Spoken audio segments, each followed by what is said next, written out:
فلسطین اور اسرائیل کے درمیان حالیہ کشیدگی سے متعلق ترجمان دفتر خارجہ کا کہنا ہے کشیدہ صورتحال کے باعث انسانی جانوں کے نقصان پر تشویش ہے۔ پاکستان مشرق وسطیٰ میں امن کے لیے دو ریاستی حل پر بات کرتا آیا ہے۔ نگران وزیر اعظم انوار الحق کاکڑ سمیت اہم سیاسی شخصیات نے صورتحال پر تشویش کا اظہار کرتے ہوئے مسئلے کے پرامن حل پر زور دیا ہے۔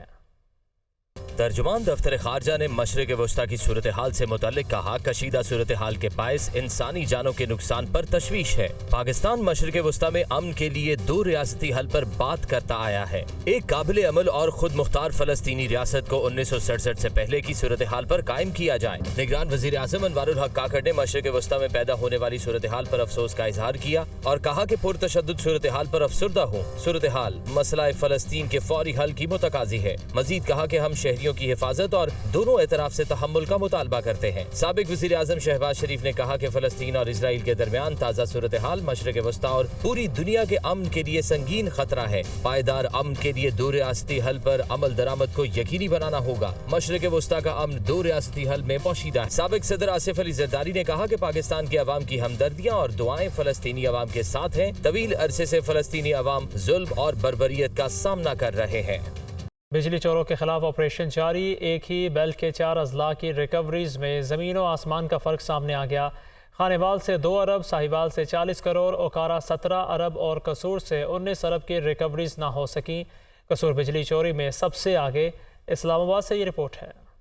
بجلی کی تقسیم کار کمپنیوں کو ریکوریز میں مشکلات کا سامنا۔ ایک ہی بیلٹ کے 4 اضلاع میں ریکوری کے اعداد و شمار میں زمین آسمان کا فرق۔ وزارت توانائی کے مطابق خانیوال میں 2 ارب، ساہیوال سے 40 کروڑ، اوکاڑا 17 ارب اور قصور میں 19 ارب کی ریکوریز نہ ہو سکی۔ خانیوال کے 5,42,000 صارفین کو 35 ارب، قصور کے 8,03,582 صارفین کو 122 ارب روپے کی بجلی فراہم کی جاتی ہے۔ اوکاڑا کے 7,59,000 صارفین کو 57 ارب، ضلع ساہیوال کے 4,71,000 صارفین کو 36 ارب 60 کروڑ روپے کی بجلی دی جا رہی ہے۔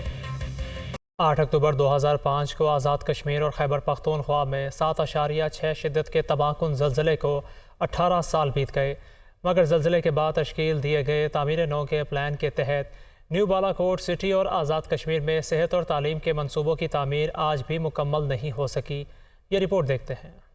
8 اکتوبر 2005 کو آزاد کشمیر اور خیبر پختونخوا میں قیامت صغریٰ برپا کرنے والے 7.6 شدت کے زلزلے کو 18 برس بیت گئے۔ تباہ کن زلزلے میں 19,000 بچوں سمیت 87,000 سے زائد افراد لقمہ اجل بنے۔ یہ سانحہ 35 لاکھ افراد کو بے گھر بھی کر گیا، جبکہ مجموعی طور پر 80 لاکھ افراد متاثر ہوئے۔ مظفر آباد اور بالا کوٹ زلزلے سے سب سے زیادہ متاثر ہونے والے شہر تھے۔ دیگر متاثرہ علاقوں میں باغ، راولا کوٹ، بٹکرام، ایبٹ آباد، ناران، کاغان اور اسلام آباد شامل تھے۔ زلزلے سے 6 لاکھ مکانات، 17,000 سکول اور ہسپتالوں سمیت 78,000 عمارتیں بھی ملبے کے ڈھیر میں تبدیل ہو گئیں۔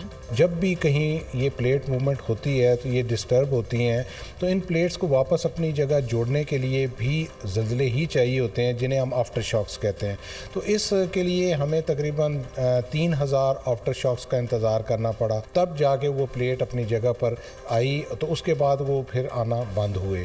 تو اس کے یہ تھا کہ وہ چونکہ اس کا میکینزم ایسا تھا کہ اس نے بہت سارے علاقے کو افیکٹ کیا، جس میں مظفر آباد تھا، بالا کوٹ تھا، اور اس میں ہمارے بلڈنگ کوڈز کا بڑا پرابلم تھا۔ پہاڑی علاقے میں زلزلے کے بعد ہونے والی لینڈ سلائڈنگ کی وجہ سے بڑے پیمانے پر مواصلات کا نظام بھی تباہ ہوا اور مجموعی طور پر ہونے والے نقصانات کا تخمینہ 5 ارب ڈالر لگایا گیا۔ زلزلے کے بعد 14,705 منصوبوں کی نشاندہی کی گئی۔ 7,742 آزاد کشمیر میں تھے، جن میں سے بیشتر منصوبے مکمل ہو چکے ہیں، لیکن 18 سال بعد بھی نیو بالا کوٹ سٹی سمیت آزاد کشمیر میں صحت اور تعلیم کے منصوبوں کی تعمیر مکمل نہیں ہو سکی۔ دوسری جانب چیئرمین پیپلز پارٹی بلاول بھٹو کہتے ہیں الیکشن کے لیے ہر وقت تیار ہے، ہر مسئلے کا حل انتخابات ہیں۔ مزید کہا نواز شریف کی واپسی کے اعلان سے پیپلز پارٹی خوش ہے، میرا نہیں خیال کہ مولانا فضل الرحمان الیکشن کے خلاف ہوں گے، خدا نہ خواستہ کسی وجہ سے الیکشن نہ ہوا تو سب ذمہ دار ہوں گے۔ وہ جیکب آباد میں نیوز کانفرنس کر رہے تھے۔